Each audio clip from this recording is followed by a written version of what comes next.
No. No, yeah. For the state, am I right?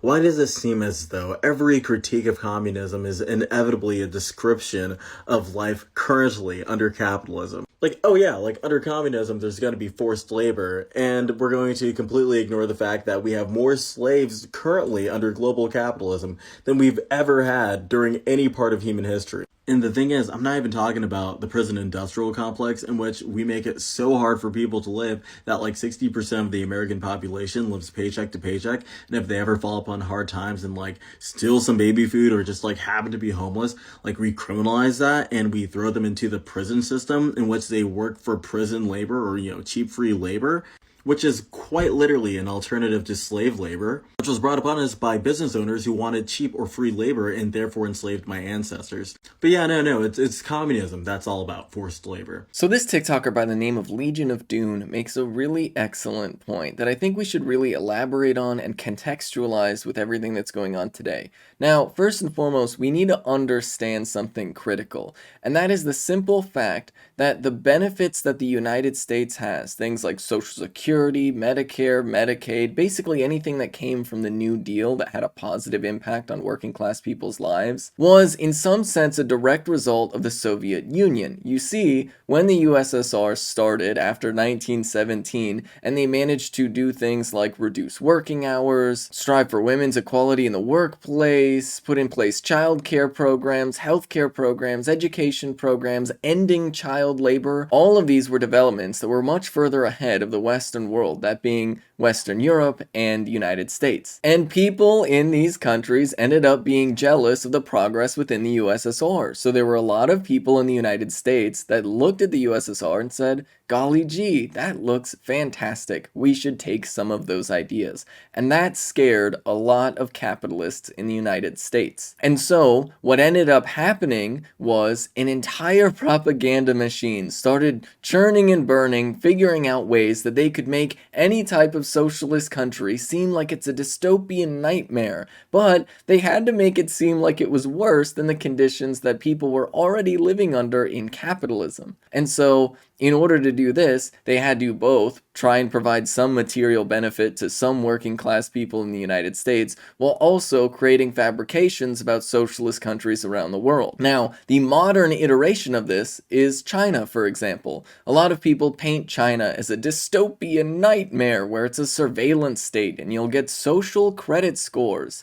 But if you actually look into the systems that China has, like for example the social credit score, you'll realize that not only is it not a singular system that is across the entire country, it's actually a regional and experimental idea, but also it primarily is applied to business owners to rate their treatment of workers and their engagement with the economy at large. Now, that doesn't mean that it's without flaws, but compare that to the credit score system that exists in the United States, which has so many flaws. People have countless amounts of false information about them on their credit scores. The credit scores themselves are dictated by private companies and largely are there to be a measure for how profitable you will be for capitalism, and all on top of that, it turns out that it by and large is an incredibly racist system. So while China's thinking about rolling something out maybe that would look similar to credit scores, the United States currently has these, and yet China is the dystopian nightmare. You can also see this just by looking at the plain numbers. If you look at the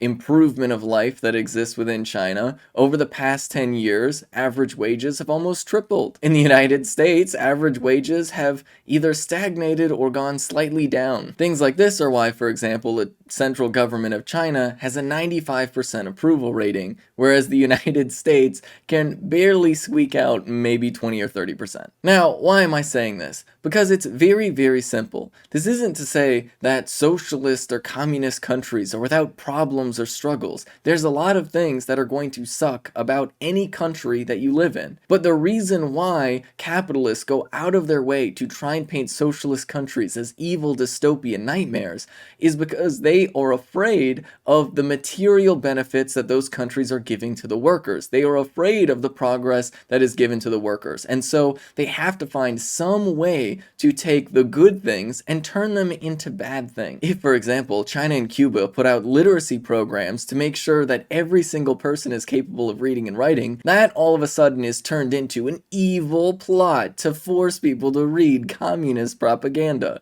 which is ridiculous on its face. Of course, reading and writing are just objectively good things, and the fact that the United States is falling behind when it comes to literacy rates should be a big warning sign that something is not right. But in the mental gymnastics of capitalists, it turns out to be a beacon of freedom that some Americans never really were given the opportunity to learn how to read or write. Because freedom? And in this twisted logic, they try to present the United States as some sort of bastion of freedom, where people are capable of living their lives. But the reality is, you have a lot less freedom in the United States. You have a lot less freedom under capitalism than you do under socialism. If we had a socialist system, you would have more democratic control over the economy. And now, the economy is a pretty big word, and it could mean a lot of different things, but let's look at the real realities. In socialist countries, the average home ownership rate is usually at or above 90%. Compare that to the United States, where it's something around 60%.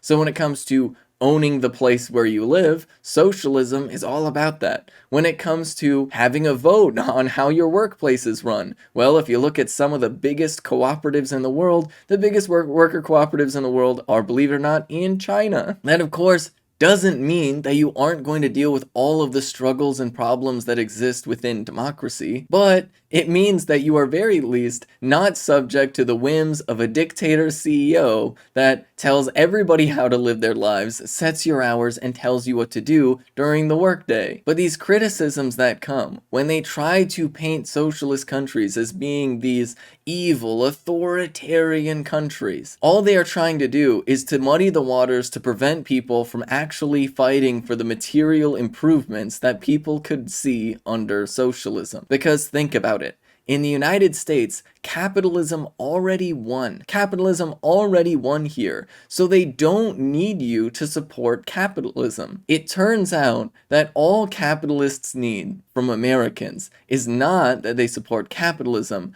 but that they just oppose socialism. The dystopian aspects of the life that we live in the United States are painted as just normal, or just get over it, that's how life is, buddy. But if the very same thing, or even a more tame version of that, exists in some socialist country somewhere, then all of a sudden it turns to this mysterious other where people's lives are being dictated. Ultimately, at the end of the day, the reality is that socialism is about democratic control over the economy. It is about the idea that the wealthiest people in the country should be subject to the laws that are democratically decided upon. And none of this is to say that you should like or enjoy every single law that every socialist country has out there. Obviously, they have different cultures, different beliefs about what laws should be in place, but the reality is that in democratic systems, there's gonna be laws that exist that some people don't like, but most people do like. Except in the United States, public opinion has zero impact on policy, which is really the central issue. Our government works for capitalists. Socialist governments work for working class people. And it's just that simple.